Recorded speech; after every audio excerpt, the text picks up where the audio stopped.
মথুৰাপুৰ ক্ৰীড়া সন্থাৰ উদ্যোগত 14 ডিচেম্বৰ অৰ্থাৎ শনিবাৰৰ পৰা প্ৰয়াত নিজামুদ্দিন আহমেদ সোঁৱৰণী টি20 নকআউট পৰ্যায়ত মেছিছ বল ক্ৰিকেট প্ৰতিযোগিতাখনি মথুৰাপুৰ ৰাজহুৱা খেলপথাৰত অনুষ্ঠিত কৰা হৈছে। উদ্বোধনী খেলত পাটশাকু ক্ৰিকেট ক্লাবে মথুৰাপুৰ ক্ৰীড়া সন্থাক 13 ৰানত পৰাজিত কৰি পৰৱৰ্তী ৰাউণ্ডলৈ প্ৰৱেশ কৰে। উদ্বোধনী খেলখনত প্ৰতিদ্বন্দ্বিতা কৰে পাটশাকু ক্ৰিকেট ক্লাব বনাম মথুৰাপুৰ ক্ৰীড়া সন্থাই।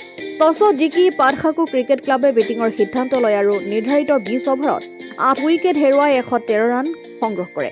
আনহাতে মথুৰাপুৰ ক্ৰীড়া সন্থাই 15 অভাৰত আটাইকেইটা উইকেটৰ বিনিময়ত 96 ৰানহে সংগ্ৰহ কৰিবলৈ সক্ষম হয়। উল্লেখনীয় যে খেলখনত পাটশাকু ক্ৰিকেট ক্লাবৰ হানচেং ফুকনে 36টা বলত 27 ৰান সংগ্ৰহ আৰু দীপ ৰাজভাই 4 অভাৰত 18 ৰান দি 5 উইকেট দখল কৰি মেন অৱ দ্য মেচ খিতাপ অৰ্জন কৰে। আনহাতে মথুৰাপুৰ ক্ৰীড়া সন্থাৰ মুজাকিৰ হাজৰিকাই 2 অভাৰত 22 ৰান দি 4 উইকেট, বিশাল নেৱাৰে 4 অভাৰত 22 ৰান দি 3টা উইকেট দখল কৰে আৰু সামিৰুল হাজৰিকাই 13টা বলত 27 ৰান সংগ্ৰহ কৰে। উদ্বোধনী খেলখন মথুৰাপুৰ ক্ৰীড়া সন্থাৰ প্ৰাক্তন সভাপতি তথা বৰ্তমানৰ সন্থাৰ মুখ্য উপদেষ্টা ইছলাম আহমেদে বেটিং কৰি শুভাৰম্ভ কৰে। উদ্বোধনী খেলখনত সন্থাৰ প্ৰাক্তন সম্পাদক ৰঞ্জিত চেতিয়া, সমাজকৰ্মী মৃগেন গগৈ আৰু ট্ৰফিৰ দাতা নঈম আহমেদ উপস্থিত থাকে।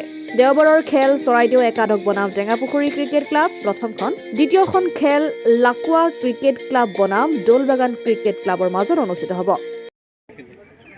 মথুৰাপুৰ ৰাজহুৱা খেলপথাৰত আজিৰ পৰা আৰম্ভ হোৱা প্ৰয়াত নিজাম আহমেদ সোঁৱৰণী টি20 ক্ৰিকেট প্ৰতিযোগিতাখন আজিৰ পৰা আৰম্ভ হৈছে। ইয়াত সৰ্বমুঠ আমাৰ 6টা টীমে প্ৰতিযোগিতাখনত অংশগ্ৰহণ কৰিছে।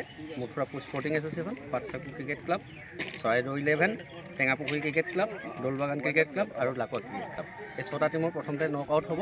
পৰ্যায়ত 3টা টীম ওলাব। 3টা টীমৰ এটা টীম চিধা ফাইনেললৈ যাব আৰু বাকী 2টা টীমৰ মাজত ফাইনেল অনুষ্ঠিত হ'ব। আৰু ফাইনেলখন অনুষ্ঠিত হ'ব আমাৰ 18/12/2024 ৰাতিপুৱা 10 বজাত।